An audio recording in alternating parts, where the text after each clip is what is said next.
नबी पाक सल्लल्लाहु ताला अलैहि वसल्लम की वफादारी में मिली है सारी चीज। अजीजान गिरामी वक़ार, आज मैं आपसे भी यही कहता हूं, जमा करने की कोशिश में अपने वक्त को सर्फ न करो, बल्कि जवानों से मैं सिर्फ इतनी बात कहूंगा, किसी दिन खड़े हो जाना, किसी दिन खड़े हो जाना, आंख बंद करके अपने नबी पाक को हाजिर और नाजिर समझना और कहना, या रसूल अल्लाह, दुनिया में बहुत थक चुका, रंगीनियां रानाइयां देख करके मैं गुमराह तो बहुत हुआ, लेकिन अब जो चलूंगा तो सिर्फ आपके कदमों के पीछे चलूंगा। फिर देखना कि रसूलुल्लाह सल्लल्लाहु ताला अलैहि वसल्लम की इनायतें आएंगी कि नहीं आएंगी। इसलिए कि वो रसूल निहायत ही गैरतमंद रसूल है, गैरतमंद रसूल है। उन जवानों से मैं कहता हूं जो किसी लैला की मोहब्बत में मजनू हो गए, पागल नजर आते हैं, चेहरा लटका हुआ है, महबूबा छोड़कर भाग गई तो ये खुदकुशी करने पर आ गया और शेर व शायरी में जिंदगी गुजारने लग गया। एक साहब आए थे मेरे पास, वो दर्द की दास्तान सुना रहे थे। 4 साल का हमारा रिश्ता था, छोड़कर भाग गई और आप चेहरा लटकाए इधर उधर घूम रहे, शेर व शायरी कर रहे हैं। मैंने यही कहा था ना था, जब दिल देना ही था तो ऐसे को क्यों दिया जो रोज अपना दिल बदल। ये दुनिया है जिसको आला हज़रत ने कहा था, शहद दिखाए जहर पिलाए, कातिल जाए शोहर खुश। ये अपनी शोहर को मारने वाली दुनिया है। तुमको दिल देना ही था तो ऐसी लैला को क्यों दिया जिसका तुम्हारे ताल्लुक से कोई ऐसा ख्याल नहीं है। मेरे अजीजों, एक दिल अल्लाह ने दिया, काश अगर दरे मुस्तफा पर रखा होता, ताजदारे मदीना के हाथों में दिया होता। मेरे मुस्तफा की गैरत इतनी है कि तुम्हारी आखिरी सांस तक वो कभी तुम्हारा हाथ नहीं छोड़ते। दुनिया तो दुनिया है, कब्र में भी जाओगे, मुनकर नकीर बाद में आएंगे, तुम्हारे मुस्तफा पहले। कब्र तो कब्र है, हश्र के दिन भी यही हाल होगा, जब कोई तुम्हें पूछ नहीं रहा होगा, माँ बच्चे से भाग रही होगी, लेकिन वो मुस्तफा है। फरमाते हैं कयामत के दिन तुम देखोगे मेरे कंधे पर चादर पड़ी और चादर खसक खसक कर गिर रही होगी। एक हाथ से मैं अपनी चादर संभाल रहा हूँ और दूसरे हाथ से अपने उम्मती को पकड़ रहा हूँ। जन्नत में जाने तक की जमानत है मेरे मुस्तफा की। वहां दिल दिया होता तो चेहरा लटकाए हुए नहीं घूम रहा होता और दुनियावी मजाजी इश्क में शेर व शायरी नहीं कर रहा होता। अगर उस दरबार में दिल दिया होता तो फिर फख्र से ये कहता, जान है इश्क मुस्तफा, रोज वज़ू करे खुदा, जिसको हो दर्द का मजा नाज़े दवा उठाए क्यों। आओ आशिकों को सुनो, बरेली का आशिक कहता है फिर के गली गली तबाह, ठोकरें सबकी खाई क्यों, दिल को जो अक्ल दे खुदा तेरी गली से जाए क्यों। अजीज़ान गिरामी वक़ार, या रसूल अल्लाह, लब्बैक या रसूल, लब्बैक या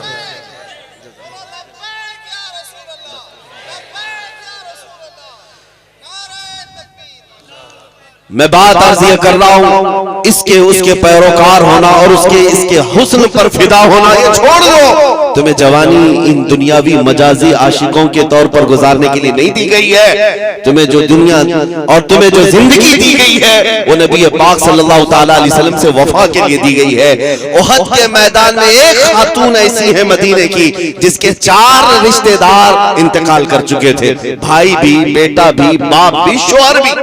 4 लोग एक ही औरत के शहीद हो गए। जब सहाबा उसे खबर देने के लिए आए, तुम्हारे बाप भी शहीद हुए, तुम्हारे बेटे भी, तुम्हारा भाई भी, तुम्हारा शौहर भी। उस खातून ने क्या पूछा, ऐ लोगों, सब मेरे घर वालों के कत्ल की खबर दे रहे हो, पहले बताओ रसूलुल्लाह सलामत है या नहीं, हुजूर पाक सल्लल्लाहु ताला अलैहि वसल्लम सलामत है या नहीं। साहबा ने कहा अल्लाह के नबी सलामत है। वो खातून कहती है मेरा चांद सलामत है तो पूरी कायनात सलामत है। सुभान अल्लाह। उन्हें गम किसी और चीज का नहीं था। ऐ मेरे अजीजों, ये है मोहब्बत मुस्तफा जो हमें उन सहाबा ने अता किया। एक मदीने की खातून हुजूर की बारगाह में जिहाद में जाने के वक्त 1.5 साल का बच्चा लेकर के आई, 1.5 साल का बच्चा लेकर के आई। कहा या रसूल अल्लाह, मेरे घर में इसके अलावा कोई जवान नहीं, मेरा शौहर इंतकाल कर चुका, 1.5 साल का बच्चा, इसे भी कबूल कर ले। साहबा ने पूछा इसका क्या करेंगे। वो खातून कहती मुझे पता है ये चल भी नहीं सकता, तलवार और तीर तो नहीं चला सकता, लेकिन या रसूल अल्लाह आप अपने मुजाहिद सहाबा के हाथों में दे दे, जब दुश्मनों की तरफ से तीर चले तो मेरा बच्चा ढाल के काम आ सकता है। अल्लाह। वो फिदा करने वाली खवातीन जिन्होंने अपने सुहाग भी हुजूर पाक सल्लल्लाहु अलैहि वसल्लम के कदमों पर निछावर किए। आज की दुल्हन कौन है ऐसी दुल्हन जो अपने जवान दूल्हे को ऐसे जंगी हालात में जाने की इजाजत दे दे? वो सिर्फ और सिर्फ खवातीन मदीना हो सकती है। नबी पाक सल्लल्लाहु ताला अलैहि वसल्लम की मियां ये मोहब्बत की बात जो हम करते हैं ना, ये आसान चीज नहीं है। ये शहादत कहे, उल्फत कहे, कदम रखना लोग आसान समझते हैं मुसलमान होना। अजीजों, इस वक्त सिर्फ इतना सोचना, क्या मदीने के उन सहाबा के बीवी बच्चे नहीं थे? क्या उनके माँ बाप नहीं थे? उनके घर बार, उनके जायदाद प्रॉपर्टी नहीं थी? सब था उनके पास, फिर भी वो हुजूर पाक सल्लल्लाहु ताला अलैहि वसल्लम की वफा में ऐसे शरीक होते। एक अब्दुल्ला अस्वद की बात करूं मैं, एक अब्दुल्ला हुजूर की बारगाह में आए, कहा मुझे कोई बेटी नहीं देता, मैं काला हूं। जवान हो गया, हुजूर ने खत लिख करके भेजा, जा अम्र बिन वहब एक सहाबी है, अंसार है, उनकी बेटी है, निहायत खूबसूरत बेटी। हुजूर ने कहा जा उसके यहाँ पैगाम निकाह ले जा। अब्दुल्ला अस्वद गए, हुजूर का पैगाम दिया। ये वो साहब हैं जिनकी बेटी पूरे मदीने में सबसे हसीन है, और अब्दुल्ला ये सबसे काले हैं। एक काले जवान को हुजूर ने भेजा है सबसे हसीन लड़की के बाप। और जब वो गए अम्र बिन वहब के पास, सुनाया तो बाप और माँ दोनों थे लड़की के। देखा ऊपर से नीचे और कहा तुम्हारे निकाह की बात आई है? मेरी बेटी से कहा अल्लाह के नबी ने भेजा। उस सहाबी ने थोड़ा तामुल किया, थोड़ी ताखीर की और कहा आप वापस जाएं, मैं खुद हुजूर से बात कर लूंगा। इतना कह करके पलटाया। अब्दुल्ला ने कहा ये तो रोज की बात है, रिजेक्ट तो हर जगह से होते थे, नहीं बात नहीं। आए हुजूर के पास, लेकिन ऐ मुसलमानों, मदीने का माहौल क्या था? वो नौजवान दुशीजा जो मदीने की सबसे हसीना थी, अंदर घर से बाहर आई। बाप से पूछा कौन आया था? कहा फला फला आया था। क्या लेकर आया? पैगाम निकाह लेकर आया। कौन भेजा? रसूलुल्लाह ने। आपने क्या कहा? खातून से माँ बाप जवाब देते हैं कि हमने टाल दिया, देखते हैं बाद में। तेरा जोड़ कहाँ है उसका? वो नौजवान दुशीदा कहने लगी अब्बा जान आपको पता भी है आपने किसके पैगाम को रद्द किया है? आपने आने वाले के चेहरे को देखा, भेजने वाले के चेहरे को नहीं देखा। सुभान अल्लाह। ये मदीने की खवातीन थी जिन्होंने अपनी ख्वाहिशात को भी कुर्बान कर दिया था। यहाँ ख्वाबों के शहजादे बनाए जाते हैं, ख्वाबों की शहजादियां बनाई जाती हैं। मेरे घर में आने वाली दुल्हन हूर से कम ना हो। और औरतें ये तस्वुर कर ले मेरा शोहर बड़े एक्टर और फिल्मी हीरो से कम ना हो। ये खाम ख्यालियां हैं तुम्हारी, ये पुलाव है जो तुम ऐसे ही पकाए हुए हो, ख्याली पुलाव। मेरे अजीजों, हकीकत में कुछ नहीं होता जो स्क्रीन पर दिखता है। हर नौजवान को अपनी तमन्नाएं हुजूर के कदमों पर रखना चाहिए। नौजवानों, तुम अगर अल्लाह की बारगाह में दुआ करो तो यूं करो, शादी अगर अभी नहीं हुई, मौला वो दुल्हन अता कर दे जो मुझे तुझसे और तेरे रसूल से करीब कर दे। और दुल्हन ये दुआ करे मौला मुझे वो रफीक हयात, वो शरीक हयात अता कर जो मेरे आधे ईमान को मुकम्मल तरीके से भर दे, मुझे तेरी बारगाह में सर बसुजूद होने वाला बना दे। ये होती है तमन्नाएं। जब बेटी ने ये कहा तो बाप दौड़े दौड़े हुजूर के पास आए। जब अब्दुल्ला अस्वद हुजूर के पास वो किस्सा सुना रहे थे कि मैं रिजेक्ट होके आया हूं, वो साहबी भी पीछे पीछे आगे कहा या रसूल अल्लाह माफ कर दे, ताखीर हो गई। मैंने सोचा था कि बेटी से पूछ लो, लेकिन मेरी बेटी कमाल का ईमान रखती है, कमाल का ईमान रखती है। मैंने सिर्फ बेटी की खातिर इनको पलटाया था। हुजूर ने माफ कर दिया और उनका निकाह तय हुआ मस्जिद नबवी में। तवज्जो चाहता हूँ, तवज्जो। ये अब्दुल्ला अस्वद गरीब भी है, काले भी है, पैसा भी नहीं शादी करने का, खुद रसूलुल्लाह ने पैसे दिए, सुभान अल्लाह, माल दिया के जा शादी का सामान खरीद ला, जो जहेज लगता है, जो घर बसाने के लिए सामान की जरूरत है, ले आओ। ये अब्दुल्ला गए बाजार में सामान खरीद रहे थे, शादी का सामान खरीद रहे थे। अचानक मदीने की गलियों में आवाज आई, दुश्मनाने मुस्तफा ने मदीने पे हमला किया, अल्लाह के नबी जिहाद की तरफ निकल रहे। हुजूर पाक सल्लल्लाहु ताला अलैहि वसल्लम निकल पड़े हैं। अब्दुल्ला अस्वद जो बाजार में शादी का सामान खरीद रहे थे, पलट गए और जंग का सामान खरीदना शुरू किया। तलवार खरीदी, नेजा खरीदा, घोड़ा खरीदा, वो ज़िरा खरीदी, जो लोहे की टोपी होती है, लोहे का लिबास होता है, ये खरीद लिया। जितने पैसे थे पूरे खर्चा कर दी, 1 रुपये भी नहीं बचाया। अरे मियाँ शादी है, जंग में जाकर आने के बाद भी तो हो सकती है शादी, पैसा बचा कर रखते नहीं। ये वो रसूलुल्लाह के फिदाई हैं जिन्होंने अपनी ख्वाहिशात को हुजूर के कदमों पे निछावर, उनका मतमा, उनका मकसूद नजर सिर्फ रसूलुल्लाह की रजा थी।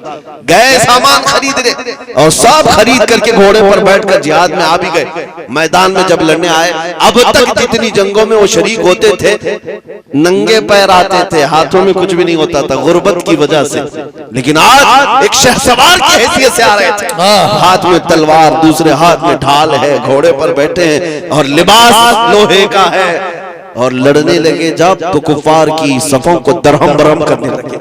कभी इधर नरके में जा रहा है, कभी उधर जा रहा है। अरे आज शादी होने वाली है, बच बचा करके लड़ता नहीं, ये तो पूरे जम्मे गफीर में घुसने को तैयार है। हुजूर पाक सल्लल्लाहु तआला अलैहि वसल्लम दूर से देखते हुए अपने चंद सहाबा से पूछते, जानते हो ये कौन है? कौन है ये जो नया आदमी आया है? क्योंकि चेहरा भी छुपा हुआ था, पूरे लोहे की टोपी पहने हुए। सहाबा गौर से देखते रहे, कहा या रसूल अल्लाह ये मदीने का तो नहीं दिख रहा, ये यहाँ का नहीं है, कोई दूसरा आया होगा जो हमारी हिमायत कर लिए उतना होगा।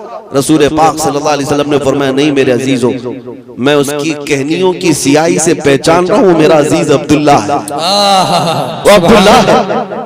नबी पाक सल्लल्लाहु ताला अलैहि वसल्लम पहचान गए, यही अब्दुल्ला है जिनकी शादी आज होनी थी।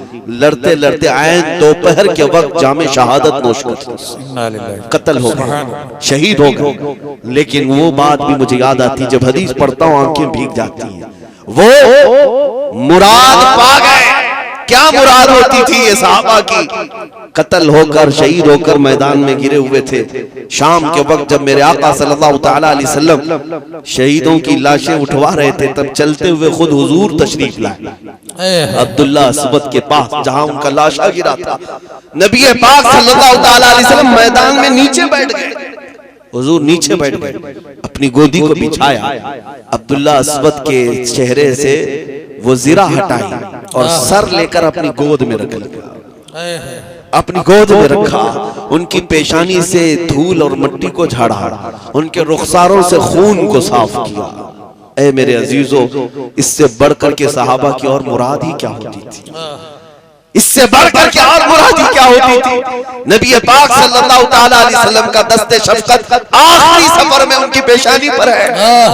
और उसके बाद मेरे आका ने आयत की तिलावत की, मिनल मुमिनीन रिजालुन सदक़ू मा आहदुल्लाह अलैह। ये वो लोग हैं जिनके मुतालिक आयत उतरी है। मोमिनीन में से कुछ वो लोग होते हैं जिन्होंने अल्लाह से किया हुआ वादा पूरा किया।